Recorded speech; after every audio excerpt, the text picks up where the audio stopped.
Hello. Our story begins inside of Obi-Wan's chambers. He woke up in a cold sweat.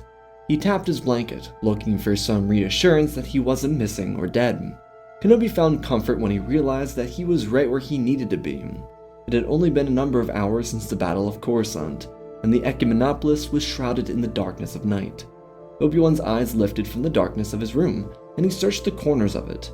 He hadn't noticed it yet, but his chest didn't stop heaving. His heart rate was soaring above 130 beats per minute, and for a rest rate of a 37-year-old, that was a bit much. Kenobi pressed down into the bed and pushed himself up against the back of it, so he could sit straight. His hands found a holopad next to him and he opened it up.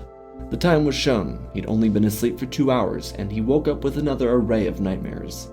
It wasn't uncommon for Jedi to experience these things. Night terrors, sleep paralysis, and nightmares were usual suspects for exhausted Jedi. Obi-Wan was no different than a student across the city, experiencing something similar. Kenobi opened the holopad and scanned through the first few documents to sort through, prior to the next council session.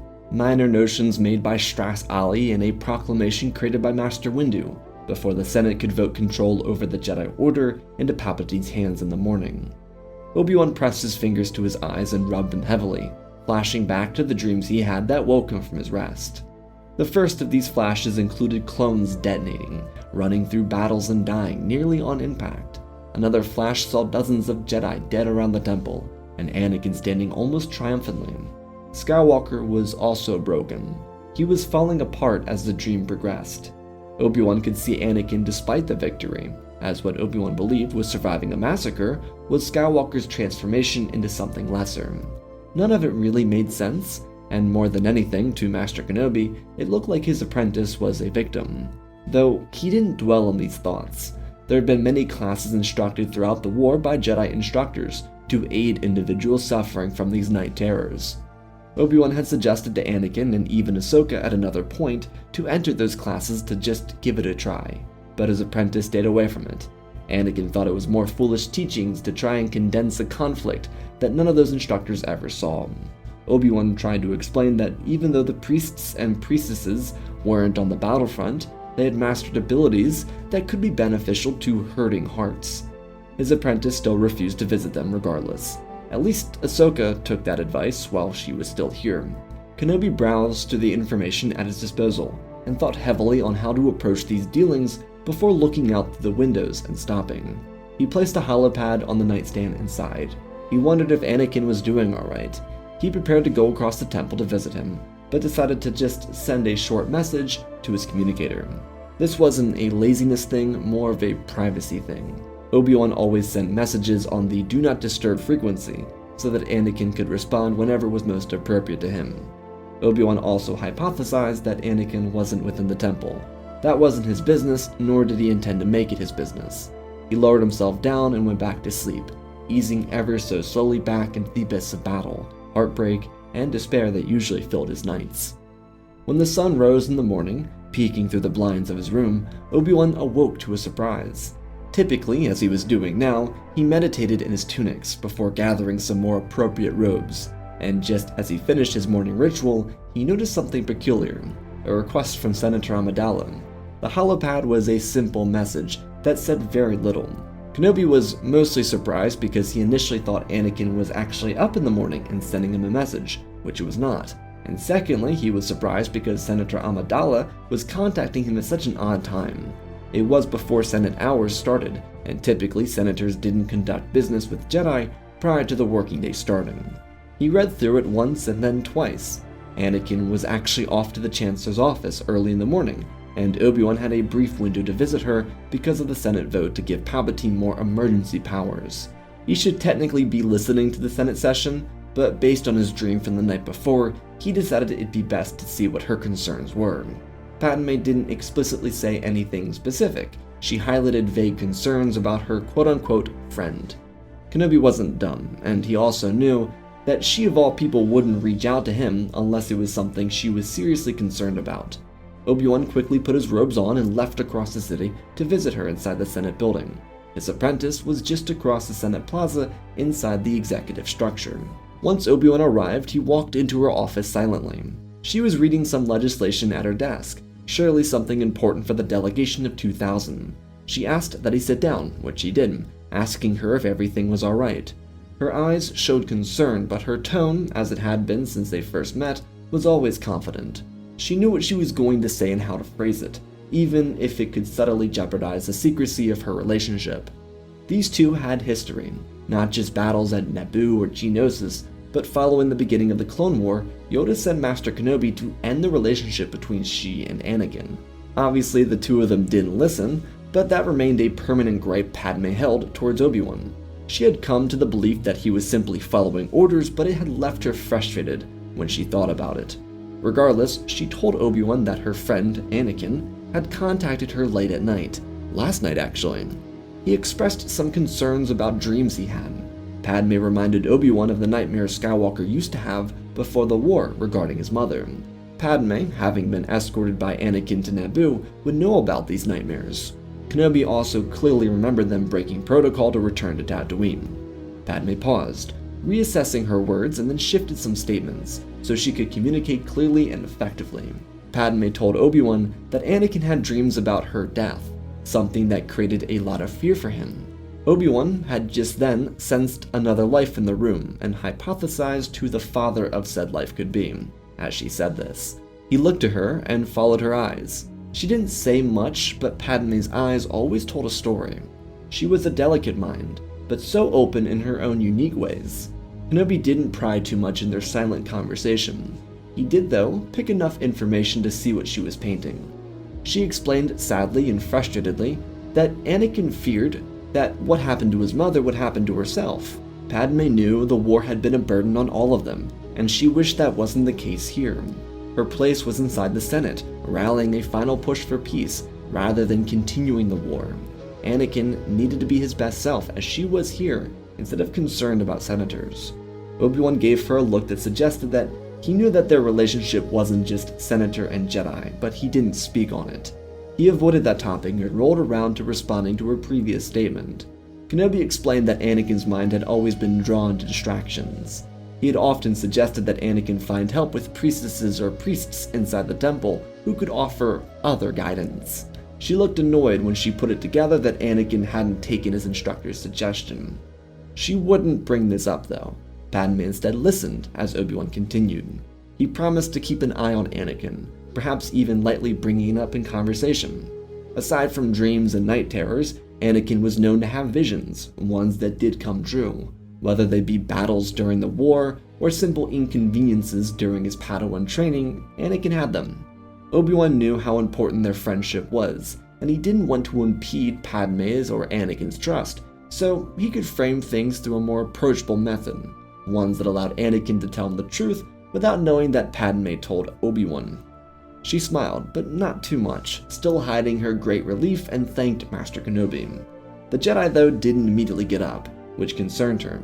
Obi-Wan asked her about the legislation she was working on, echoing his worries about Palpatine's expanded Senate power in the coming vote. Her guard switched entirely, relaxing and even looking enthralled to speak about something else, less strenuous. These weren't greatly noticeable shifts, but minor adjustments that only someone who knew her would catch. Padme wasn't exactly supposed to be talking about delegation of 2000 stuff with a Jedi, but she highlighted some points of interest within its code. Obi-Wan worried about how that might look, and he responded to her initial suggestions, the biggest points being contention with Palpatine's executive control and the integration of state-chosen governors for every planet within the Republic. She worried about the excessiveness of the control and how it would take power away from the Senate. Obi-Wan understood these concerns because the Jedi Council was growing increasingly wary of the Chancellor. They had intended to keep the information about Tyrannus and Dooku a secret until the end of the war, but Dooku was dead, and the war was not over. This was a difficult time, and knowing that the Separatists hadn't ended the war meant that potentially Grievous knew about whatever Dooku was hiding regarding the Kaminoans. Obi-Wan almost revealed those secrets, but he hesitated. This was a two-sided dagger. The Senate could very easily see Dooku's placement on Kamino as Jedi interference, and if they didn't, then certainly Palpatine would try and position it like that. People were as fickle as it best suited them. Senators would remember Dooku's position as a Jedi, because it would politically benefit them. Otherwise, no one would care that 13 years ago he left the Jedi Order. Obi-Wan hovered over the words and decided to not speak them. Instead, he focused on delegation policy and concerned himself with whether or not that'd be a viable choice. Elsewhere in the Senate Plaza, Anakin was trying to give Padme a visit before returning to the Jedi Temple with exciting news. He was going to be a master on the High Council, thanks to Palpatine, and he wanted his wife to be the first to know. When he found someone who knew her whereabouts, he became frustrated. Why was Obi-Wan visiting her so early in the day, especially while an important Senate vote was taking place?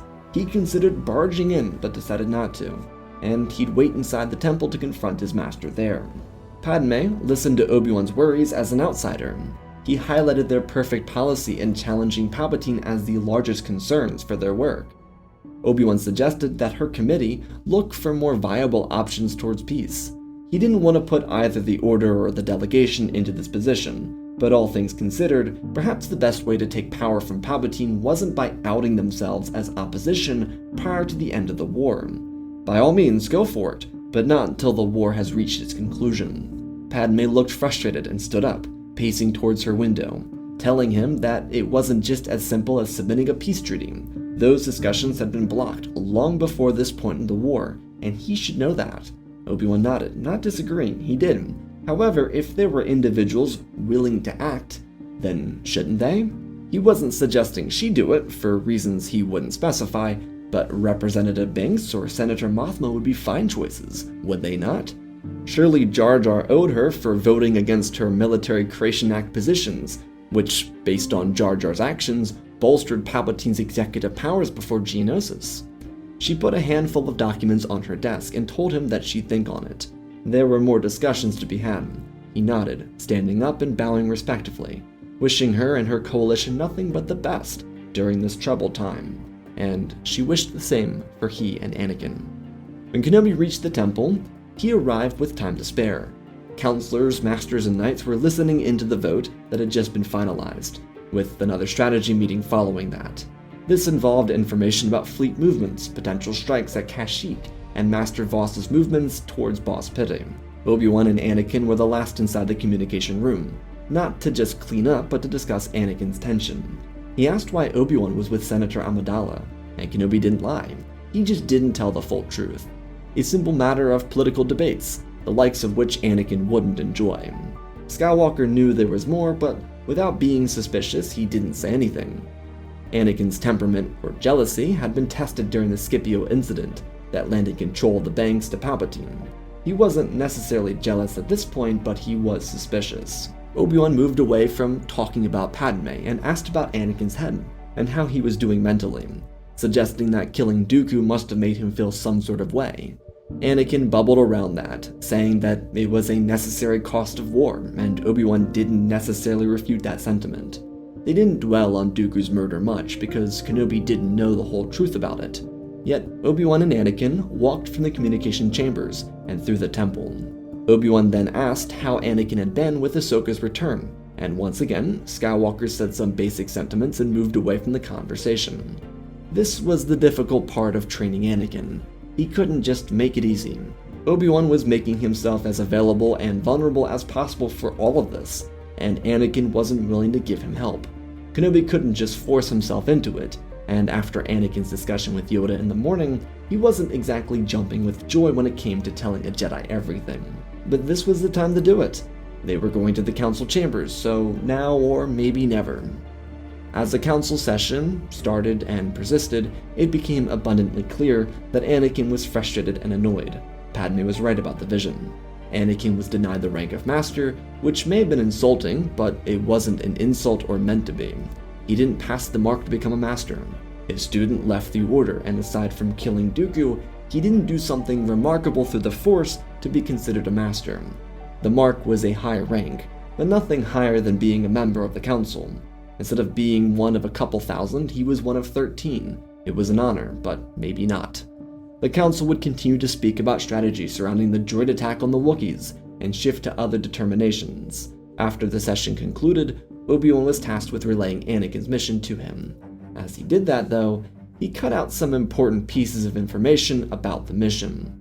Obi-Wan didn't totally withhold the mission from Anakin, but he didn't make it as plainly as deceptive as it really was. Utilizing his earlier discussions with Padme, Obi Wan requested that Anakin get a better understanding of the peacemaking process and the Chancellor's intentions to do that. Anakin was a bit confused because it sounded like something the Council should be able to do, and Obi Wan shrugged his shoulders. The Chancellor had become less communicative with them in the last few months. Due to the recent Senate vote, giving the Chancellor emergency control over the Jedi Order, the Council was worried that Palpatine might be trying to keep the Order in the dark to either take control or frame the Jedi as ignorant. Anakin did ask the right questions, wondering why this wasn't brought up in the session, and Obi-Wan, with the quickest BS answer he could craft, suggested that there were fears that the Chancellor was spying on their sessions. Skywalker was quick to defend his friend, but Obi-Wan avoided the bait, expressing as honestly as he could that the Council was putting a lot of trust into Anakin. Their goal was to, and only ever had been, to end the war. Anakin could see so much more than the rank of Master he so pridefully chased during this recent session, if he could help the Jedi and the Republic secure peace. This was not the most truthful thing Obi-Wan could ever do, because he had done much worse, but he was also walking a fine line here. He didn't want Anakin to be thrown far from the Council, and he needed to have some semblance of aid for Padme. She and Kenobi had planned to meet for dinner later, so they could discuss more of the delegation's dealings. She had left Obi-Wan a message that he read following the Council session. Things were getting tense, and Obi-Wan was willing to provide aid. Anakin wasn't at all aware because he had a Chancellor to catch up with. Instead of being fully upset about the mission assignment, Anakin was relatively happy with it. His mission was simply to ask Palpatine questions about the peacemaking process, which was as innocent as it could be, and report back to the Council. Kenobi recognized that everything was about framing, and just by knowing that Skywalker was having stressful nightmares, he could try and promise something else from this. Anakin was goal-based. Kenobi had just given him a goal to shoot for. Following some other dealings that Anakin, Padme, and Obi-Wan attended to separately, they quickly shifted into their own important roles for the night. Anakin was with Palpatine inside the Opera House, following his little outburst at Padme. That followed a discussion about peace treaties. Padme was gathering up strong allies of the delegation inside her apartment for a dinner, which wasn't heavily discussed with Anakin due to his outburst, and Obi-Wan was with Senator Amidala and the other members of the delegation.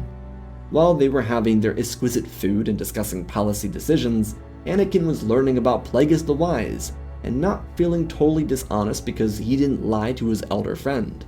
Palpatine wasn't pushing too hard because he suspected the Council was spying on him.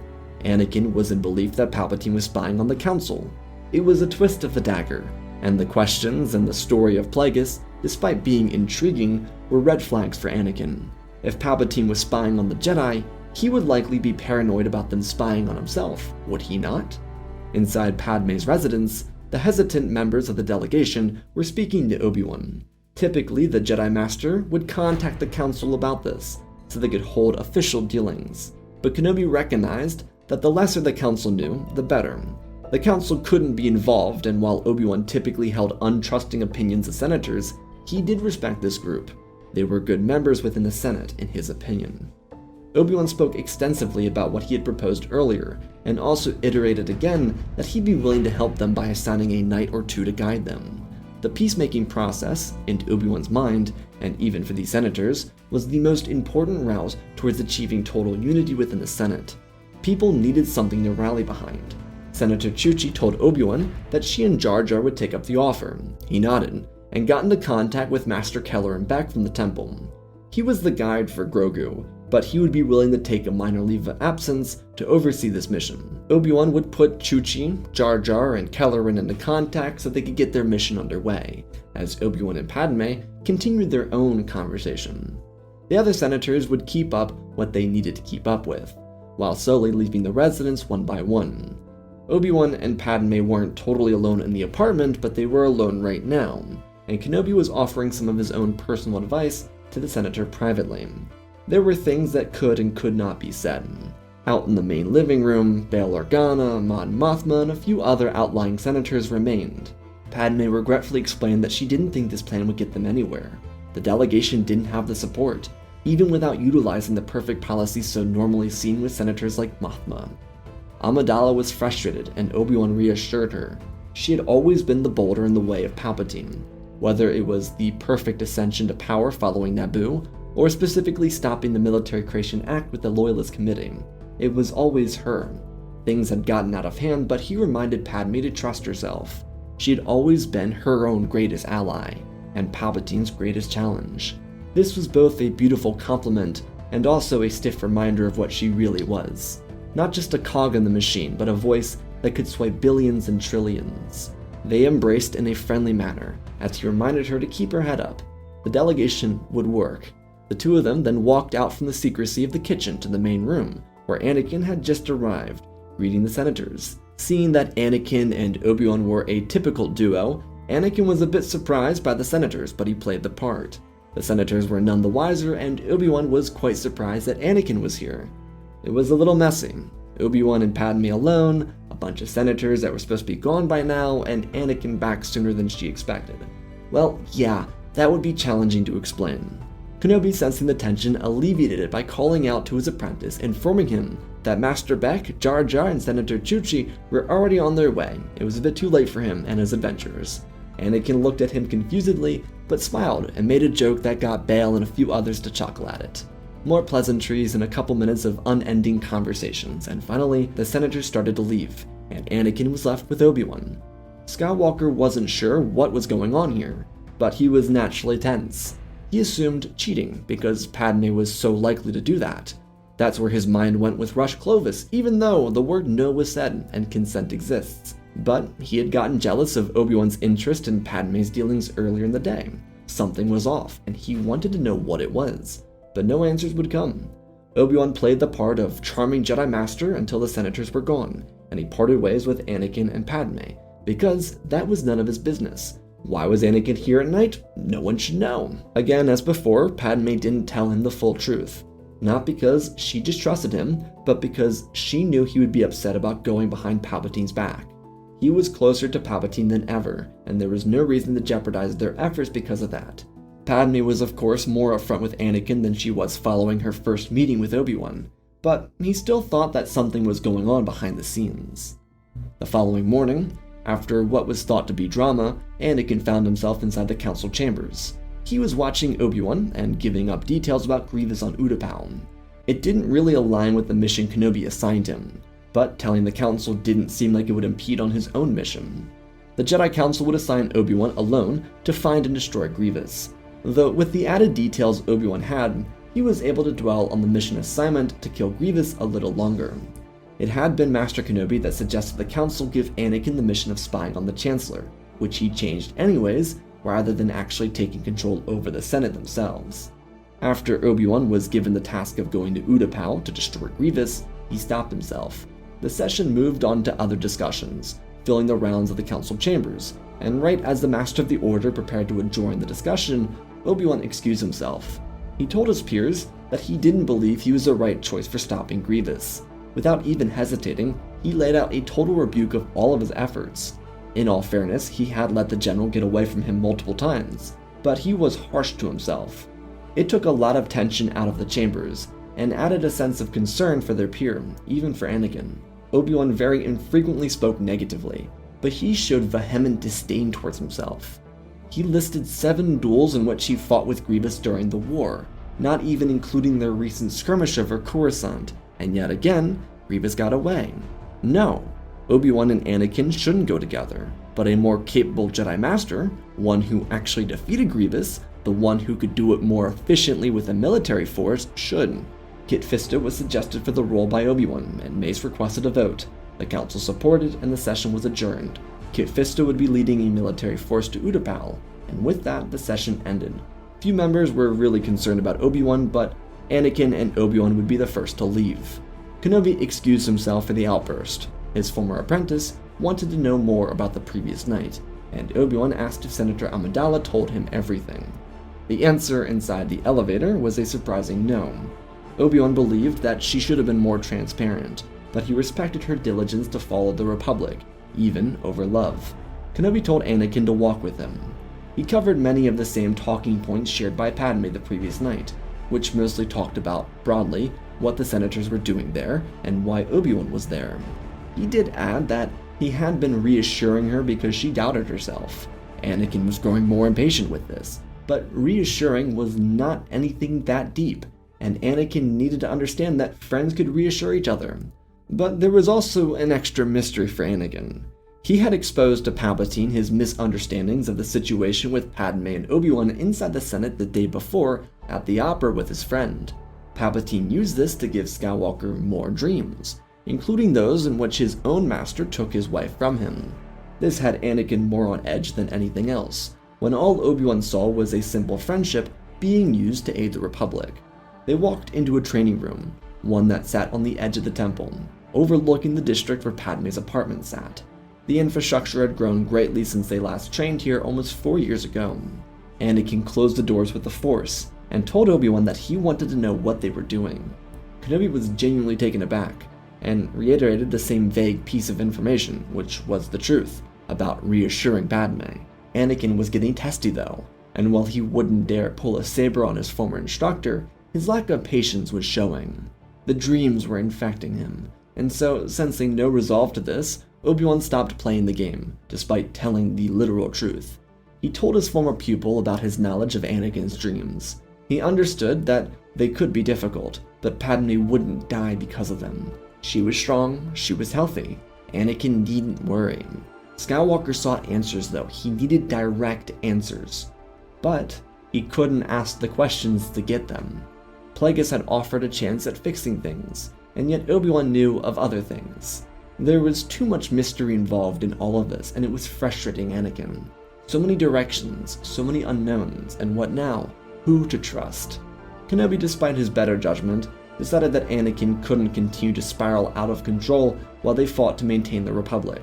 As a result, as Anakin tried to piece things together in his head, Obi-Wan walked his student with him to the archives and into the restricted section, before telling his apprentice that whatever he feared, whatever he wondered, it could be answered here. They did have their rough patches together, but Obi-Wan professed that he had only ever wanted the best for Skywalker. The archives were at his disposal, but trust needed to go both ways. Before Anakin could gallivant across the restricted section without proper council approval, Obi-Wan wanted to know everything. Most importantly, if his apprentice was the father. Simultaneously, the fate of the galaxy sat in the hands of 4 individuals. Kit Fisto on Utapau, who instead of waiting, launched a full-blown invasion, and the trio visiting Solus Van, under the protection of secessionist replacement senator Tyshawn Nuvolio, who was also ironically a Pa'un from Utapau. Rio Chuchi, Jar Jar, and Kelleran Beck held the fate of the galaxy in their hands diplomatically.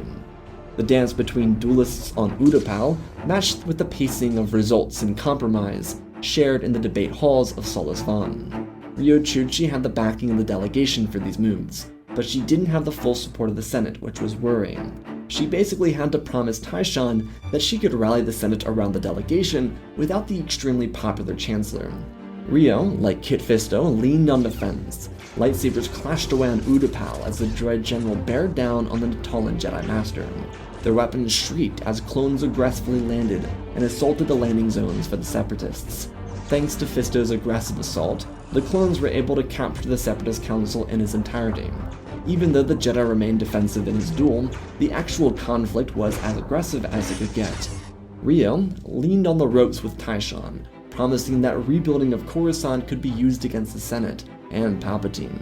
No propositions had been made to adjust for that by the Chancellor, not to mention how the rest of the Republic would fare with the Governor program that didn't insist on rebuilding.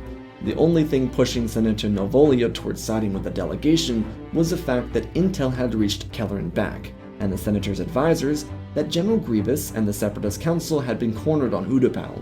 This was the Senator's chance to maintain some semblance of public reputation before the war could be ended. Chuchi had to promise that the Separatists wouldn't be destroyed following the war, and that proper reintegration could be granted. Novolio wasn't the only Separatist senator here. Various holograms listened to the preachings of the young woman, the youngest among anyone present. Rio Chuchi was fighting for everything she, the Republic, and the Confederacy were worth. This was to end the war. Battle and battle, happening at the same time, one in debate, one in actual conflict. This had been the entirety of the Clone War. Fighting with words never amounted to the blood or suffering on the front lines. But it would be because of that death that Senator Novolio and the Separatist senators gathered and would amend a peace treaty, basically a glorified ceasefire that would get the peace talks started until the war could properly come to an end. It would lose some constituents, but Novolio had just secured himself and his allies a rite of passage within the halls of the Senate for agreeing to end the conflict before the war itself could come to an end. Grievous was still fighting, and that, despite being a tiny and minuscule detail in the eyes of the Senate and Republic citizens, would be enough to earn him a sense of favorability within the Republic. General Grievous, as the Accords were signed and sent back to Senator Amidala inside the Senate building, would be defeated by Kit Fisto. Similar to his previous attack, Fisto would only disarm the droid general, not falling for his tricks and making him crumble at the hands of true talent, not mashed together technological horrors. Fisto would capture the droid general, so that he could be charged for his crimes against the galaxy, as he deserved. Padme nearly died when she got the news. It was the perfect culmination. Bea was speaking about the attack on Utapau inside her office, because local representatives were reaching out for support. The locals on Utapau were not informed of the attack, and blamed the Republic, rightfully so. One of Bael's aides had gotten that information to him. Uncharacteristic of the Jedi, but it was something that accompanied a triumph for the delegation. She requested that Bael, as a senior senator, call together an emergency session. She would give them hell, with aid from herself and other delegation members. Masameda needed to be in attendance. At the same time, with the Senate slowly gathering for the call of an emergency session, and Masameda entering the rotunda to hold control over the session until Palpatine finishes meetings, Anakin and Obi Wan were starting another conversation. By this point, Kenobi knew the truth. Anakin was the father. Why they were here was because of Padme's apparent death in pregnancy. But there were no secrets to stopping death. Obi Wan willingly helped Anakin look, so naturally the conversation took a turn when Anakin said that Palpatine exclaimed that someone knew how to do it. Why didn't the Jedi? Well, Obi Wan was left confused because what does that mean? Skywalker explained, distractedly, that Palpatine had told him inside the Opera House of a Sith legend. Someone named Plagueis the Wise could stop people from dying. Kenobi was shocked and also very aggravated. He understood that he didn't tell Anakin to specifically spy on the Chancellor, but this should have been more than enough evidence to sway Anakin into seeing the truth. Skywalker turned around confusedly. Why was Obi-Wan mad at him? And Kenobi, in really simple phrasing, explained everything. If Palpatine knew of a Sith legend, told the story as if he had done it, and used it to try and manipulate Anakin, then he was probably the Sith Lord behind all of this. It slowly dawned on Anakin, but Obi-Wan pushed further. That meant every assassination attempt on his wife, that meant every clone brother, that meant every billion lives lost. Every time Anakin and his apprentice nearly died, it was for a reason, and that reason was Palpatine. The final sentence made everything dawn on Skywalker. Obi-Wan turned on a heel, and with his apprentice behind him, they darted out of the restricted section and searched for Master Windu. Inside the Senate building, Padme waited eagerly for the arrival of her colleagues. The war was almost over. She eyed some of her allies getting to their stations across the chambers, and turned back to Bail Organa, who was waiting with her. He expressed excitement for the end of the conflict, but worried about how the Senate might take this legislation. She understood the sentiments, but they needed to take action now, or they could forever lose their power. This was their fight for maintaining control over the Senate more than anything else, not a power push. Masameda took the center stage using a regular pod from separatist pods that used to be senators. He waited eagerly. Mas would join Palpatine once he entered their session, but Mas was directed to proceed until Palpatine arrived, this being something the current Chancellor believed to not be worth his time. Plus, Palpatine naturally assumed the delegation would fall apart inside the Senate with their traditional use of perfect policy. He was currently preparing the future Imperial regime anyways. He couldn't lose now, and he in his mind rightfully assumed that the delegation would crumble immediately. With the Senate gathered, the peace treaty and the revelations of the current Battle of Utapau were made. The delegation framed everything as if General Grievous was a rogue nation. This was a position held by Senator Novolio and his colleagues. This was also the best way to make the Separatists look like they were held hostage by Dooku and Grievous, which is what the delegation started on. As Padme took the stand, revealing her peace treaty, which earned some heckling, Palpatine arrived just minutes late, under the rotunda. He stepped towards the centerpiece and prepared to step on it, when a flurry of lightsabers caught his attention. He turned over to see Mace Windu leading a pack of Agan Kolar, Stacey Tin, Obi Wan, Coleman Kaj, Shak T, and Anakin. He was naturally surprised, but they offered him a chance to surrender here. The Sith Lord smiled at them and called them foolish, though Palpatine didn't realize he was underprepared here. Obi-Wan had informed Windu of everything and their upper hand on the way to the Senate building from the temple. Mace wasn't exactly thrilled that Kenobi took up one of Skywalker's habits, but if it won them the war, then he would be extremely forgiving. This being Obi-Wan going behind everyone's back to work with the delegation and arrange a peace treaty. Sidious, upon hearing the words above him calling out the peace treaty, realized that he had been fooled. He should have had Amidala killed the second he returned to Coruscant. As a precaution, he ignited a hollow device, and before he could speak into it, Windu crushed it with his hand, shaking his head. Sidious growled like a feral animal, igniting 2 crimson lightsabers and launched himself at the Jedi. Without preparing, or even knowing he had to be prepared, he couldn't trick the Jedi into a mind spell, so they were able to react like actual Jedi Masters. Their weapons collided and defended, and Sidious whirled around like a tornado of fury. The noise of the duel wasn't heard from the rotunda itself. Amidala laid out plans for the peace treaty, with aid from her fellow delegation members. She challenged the right of Republic governors to take their power from the Senate, and she demanded that Palpatine, now that the peace was being brought to the galaxy, be removed from his executive powers, since he no longer needed them. Masameda was growing impatient, but he held the floor together as his master spun below the Senate floors. Sidious fired electricity at Shak T, and she was pushed backwards, but held her saber in front of her face. Palpatine whipped down on Agan's blade and jabbed at Windu, both deflecting. Anakin, seeing his former ally's moves, cut the wall panel behind him and the escape door slammed shut, trapping the Jedi with the Sith Lord. Palpatine pushed Anakin off his feet and thrust both of his sabers at Kenobi, seeing that he was the one to foil all of his plans. Obi-Wan, despite what Sidious thought of him, handled himself expertly, dragging his weapon in perfect defensive parries and utilizing Form 3 unlike anyone Sidious had ever seen.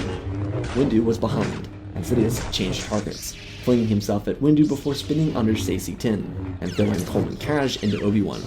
The Jedi were everywhere, and he was trapped. He kicked Mace in the abdomen, but the Jedi Master recovered and Shak T protected him anyways. Sidious cut one of her Laku off and Skywalker charged in, pushing Palpatine backwards as he fought his way up onto the Chancellor's pod. Their weapons collided aggressively. Coleman leapt off the ground at Sidious, and he electrocuted the Jedi Master before spinning back and colliding with Skywalker and Agan at the same time. Their weapons sizzled, and Palpatine kicked his foot forward and spun backwards, landing on the top of the pod as it slowly started to ascend.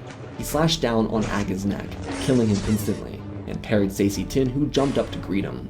Above them, the outline for the new government under the peace times was met with sharp criticism from business executives, and supported by senators who frequently sat in the middle of the aisle, but usually joined Palpatine because he was a populist and didn't use perfect policy.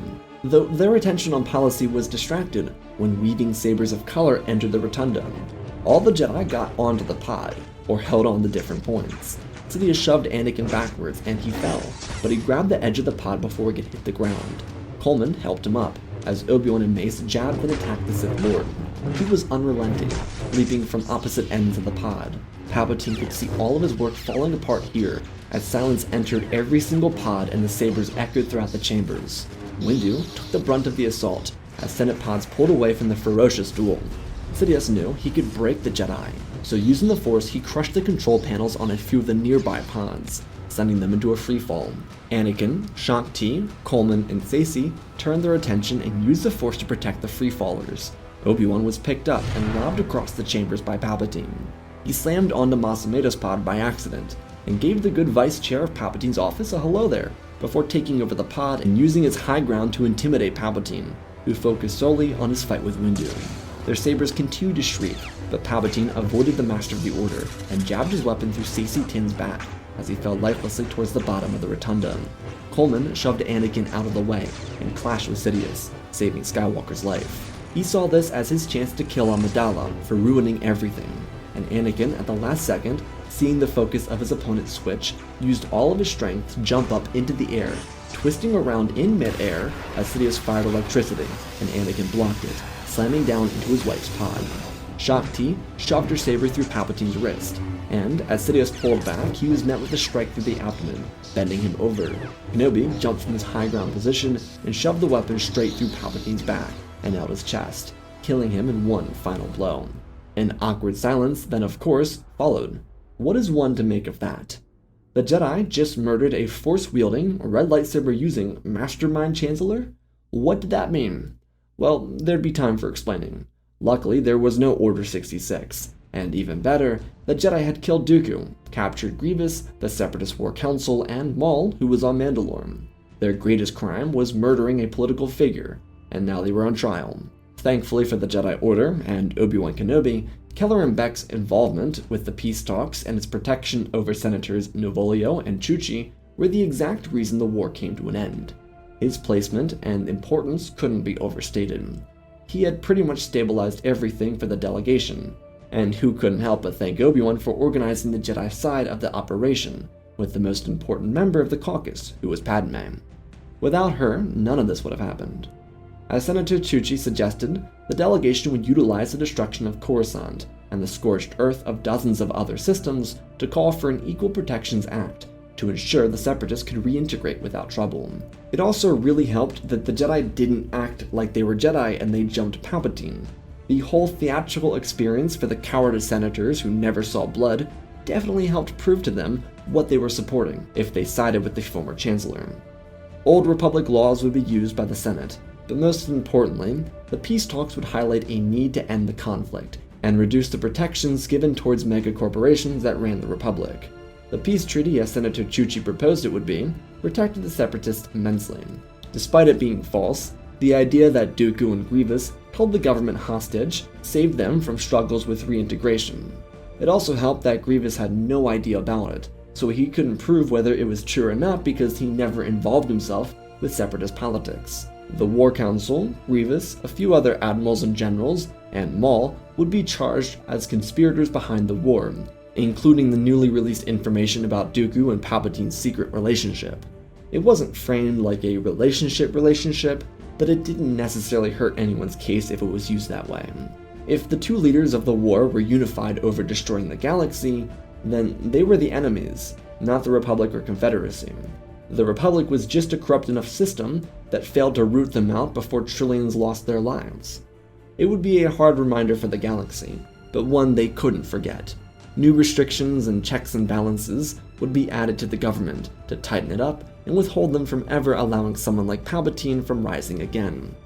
Kenobi wouldn't ever snitch on Anakin because it saved the galaxy, but in return, he would be there for the birth of his godson and goddaughter. It didn't have anything to do with a religious role. Obi-Wan just wanted to be called the Godfather. Cannolis and Alfredo for everyone. Master Skywalker would also have the honor of welcoming Ahsoka back to Coruscant and into the Jedi Order. It was a short-term rejoining. That's what she told Anakin. She was coming back to push for more humanitarian work. If it didn't happen, she'd leave again. Well, it happened, and she wouldn't ever leave again. Padme would suggest that Ahsoka and Rex get to know about the family, and so their own family would expand with 2 more members. It didn't mean that Anakin, nor Ahsoka, nor Obi-Wan left the Jedi Order. It just meant that they would be a part of family gatherings. An uncle, an aunt, and the godfather. Kinda awesome. Senator Amidala would be able to, after giving birth, abduct Anakin and bring him to Naboo for a solid year. It was framed as a necessary protection in case other Separatist rebels had intentions to kill her. She and Anakin maintained their meetings, discussions, and policies from afar. If Skywalker needed to be with the Council, Ahsoka would fill in, so it worked out for everyone. But the Sith were dealt with. Maul and Grievous were locked up within the Jedi Temple, and the CIS War Council were put into an extreme maximum security prison, where inmates who got screwed over by them during the war could get their revenge. There would also be an attempted breakout for Grievous and Maul, but it would all be put down by Master Windu, by accident. He was walking through the prison corridor by accident when it was late at night. He was distracted by reading logs inside the Senate chambers and Twitter news on the HoloNet about the duel inside the Rotunda, when he turned down the corridor to see Grievous, Maul, and Grand Inquisitor making an escape his way. They all died. Mace put the belt to the ass. Go Birds.